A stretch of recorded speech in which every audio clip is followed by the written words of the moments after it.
हाथ देखा अमित शाह का, हाथ देखा कांपते हुए ऐसे देखा, क्यों? अब मोदी जी का चेहरा देखिए, मोदी जी की कॉन्फिडेंस खत्म हो गई है। राजधानी दिल्ली का रामलीला मैदान रविवार को पूरी तरह सियासी रंग में डूबा नजर आया। मंच से लेकर मैदान था, मुद्दा था वोट चोरी। इसी मुद्दे को लेकर कांग्रेस ने बड़ी रैली का आयोजन किया, जिसमें पार्टी के शीर्ष नेता एक मंच पर नजर आए। कांग्रेस सांसद राहुल गांधी, महासचिव प्रियंका गांधी वाड्रा और राष्ट्रीय अध्यक्ष मल्लिकार्जुन खड़गे की मौजूदगी ने रैली को और धारदार बना दिया। जैसे ही राहुल गांधी मंच पर संबोधन के लिए खड़े हुए, हजारों की संख्या में मौजूद कार्यकर्ता और समर्थकों ने जोरदार नारों के साथ उनका स्वागत किया। माहौल ऐसा था मानो ये सिर्फ एक रैली नहीं बल्कि सत्ता के खिलाफ सीधा ऐलाने जंग हो। राहुल गांधी का भाषण शुरू होते ही ये साफ हो गया कि निशाने पर सिर्फ सरकार नहीं बल्कि सत्ता का पूरा तंत्र है।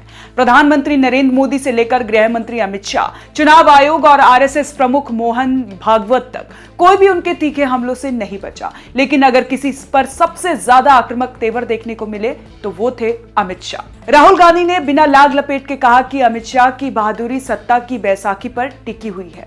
उन्होंने कहा कि जब तक उनके हाथ में सत्ता है तब तक वे खुद को ताकतवर समझते हैं, लेकिन जिस दिन सत्ता गई उसी दिन उनकी सारी बहादुरी भी हवा हो जाएगी। राहुल गांधी ने संसद का जिक्र करते हुए कहा कि देश ने खुद देखा कि सदन के भीतर अमित शाह का हाथ कांप रहा था। ये सिर्फ शारीरिक हरकत नहीं बल्कि इस बात का संकेत है कि सत्ता के गलियारों में डर बैठ चुका है। उन्होंने कहा कि जब सच्चाई सामने आने लगती है तो सबसे ताकतवर दिखने वाले चेहरों का आत्मविश्वास भी डगमगाने लगता है। आपने देखा अमित शाह को, हाथ देखा अमित शाह का, हाथ देखा कांपते हुए ऐसे देखा, क्यों? हाथ क्यों कांप रहा था मैं बताता हूं। क्योंकि ये बहादुर जब ही हैं जब इनके हाथ में सत्ता है। जैसे ही इनके साथ से सत्ता निकलेगी आप देखना इनकी बहादुरी कहां जाएगी। भीड़ से उठती ताली और नारों ने उनके हर वाक्य को और मजबूती दे दी। अपने संबोधन में राहुल गांधी ने सीधे तौर पर आरोप लगाया कि भाजपा सत्ता के दम पर चुनावों को प्रभावित कर रही है।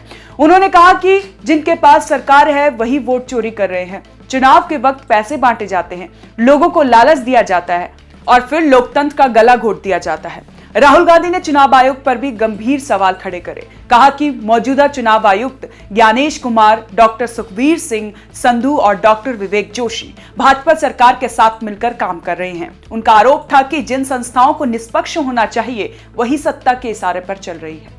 राहुल गांधी यही नहीं रुके, उन्होंने प्रधानमंत्री नरेंद्र मोदी पर भी सीधा हमला बोला और कहा कि चुनाव आयुक्त को बचाने के लिए सरकार ने कानून तक बदल डाला। उन्होंने कहा कि नया कानून लाकर यह व्यवस्था कर दी गई कि चुनाव आयुक्त कुछ भी करे, उन पर कोई कार्रवाई नहीं हो सकती। अब मोदी जी का चेहरा देखिए, मोदी जी की कॉन्फिडेंस खत्म हो गई है।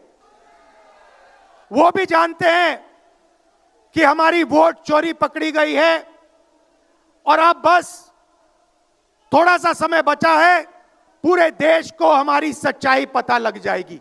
आपने देखा अमित शाह को, हाथ देखा कांपते हुए ऐसे देखा, क्यों? हाथ क्यों कांप रहा था मैं बताता हूं। क्योंकि ये बहादुर जब ही हैं जब इनके हाथ में सत्ता है। जैसे ही इनके साथ से सत्ता निकलेगी आप देखना इनकी बहादुरी कहां जाएगी। आप बिना डरे धूप में, आंधी में, तूफान में, बारिश में आप कांग्रेस पार्टी की विचारधारा के लिए लड़ते हो। जैसे आपके डीएनए में सत्य है वैसे उनके डीएनए में असत्य और वोट चोरी है। देश के कोने कोने में नारा चला है, वोट चोर, वोट चोर। अमित शाह जी, मोदी जी, जितने भी आपको भाषण देने हैं आप दे दीजिए। अंत में इस देश में सत्य की जीत होती है। सत्य से आपको निकालेंगे, नफरत से नहीं, हिंसा से नहीं, सत्य और अहिंसा के साथ हम नरेंद्र मोदी और अमित शाह को हरा के दिखाएंगे।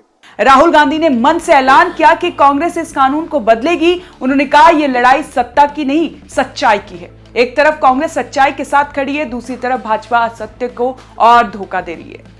प्रधानमंत्री नरेंद्र मोदी पर हमला बोलते हुए राहुल गांधी ने कहा कि अगर आप उनका चेहरा ध्यान से देखें तो साफ पता चल जाएगा कि उनका आत्मविश्वास खत्म हो चुका है।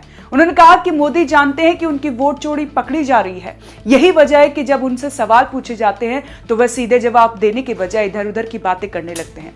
राहुल गांधी के मुताबिक जिनके पास सच होता है उन्हें बात घुमाने की जरूरत नहीं पड़ती। रैली के दौरान राहुल गांधी की भाषा और तेवर दोनों ही बेहद आक्रामक नजर आए। ये भाषण सिर्फ आरोपों तक सीमित नहीं था, बल्कि एक राजनीतिक संदेश भी था कि कांग्रेस अब पीछे हटने वाली नहीं है। मन से दिए गए हर बयान पर मैदान में मौजूद भीड़ का जोश ये बताने के लिए काफी था कि ये मुद्दा सिर्फ नेताओं का नहीं, बल्कि कार्यकर्ताओं और आम समर्थकों के दिल से जुड़ा हुआ है। पूरे कार्यक्रम के दौरान प्रियंका गांधी और मल्लिकार्जुन खड़गे की मौजूदगी ने भी मंच को मजबूती दी। ये साफ संकेत देता है कि कांग्रेस इस मुद्दे पर पूरी तरह एकजुट है और आने वाले समय में इसे और बड़े स्तर पर उठाने की तैयारी में है। कैसी लगी आपको ये जानकारी, आप हमें कमेंट कर जरूर बताएं और देखते रहें ONG न्यूज़।